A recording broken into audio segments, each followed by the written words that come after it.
Hello guys, welcome back to my channel. आज बनवणार आहे मी चना कोलीवाडा।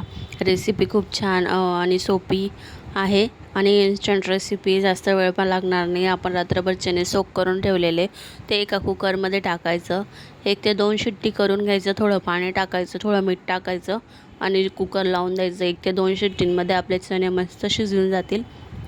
आपल्याला टिक्का मसाला मार्केटमध्ये किराणा स्टोअरवर पण मिळून जाईल।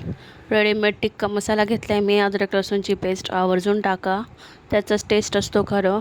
आणि काही मसाले मी ॲड करणार आहे, तिखट पावडर, हळदी पावडर, मीठ आणि बारीक चिरलेली कोथिंबीर। आणि आता हे हळूहळू आपण मिक्स करून घेणार आहोत। थोडंसं पाणी टाकणार आहोत मसाल्याला आणि मसाल्यामध्ये थोडंसं मिक्स करून असं घट्टसा मसाला करून घेणार आहोत। हे बघा, आता हे स्ट्रेन करून घ्यायचं आपण। सारा टिक्का मसाला वापरला आहे मी। हे बघा, आता हे चणे मी याच्यात ॲड करून टाकले। छान प्रकारे मिक्स करून घ्यायचे। असं सर्व मिक्स झाल्यानंतर रेसिपी कशी वाटली मला कमेंटमध्ये नक्की सांगा। आता तेल गरम झाल्यानंतर आपण आधी हिरव्या मिरच्या आणि अख्खे लसूण टाकणार आहोत आणि नंतर मग आपण चणे फ्राय करून घेणार आहोत।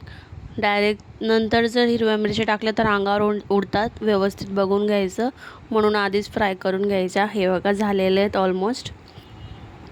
आता छान तेल गाळून घ्यायचं आणि 2-3 मिनटं टिश्यू पेपरवर टॅप करायचं आणि देन आपण चाट मसाला स्प्रेड करणार आहे। चाट मसाल्याचा खूप छान टेस्ट येतो, क्रंची वर चण्यावर मस्त।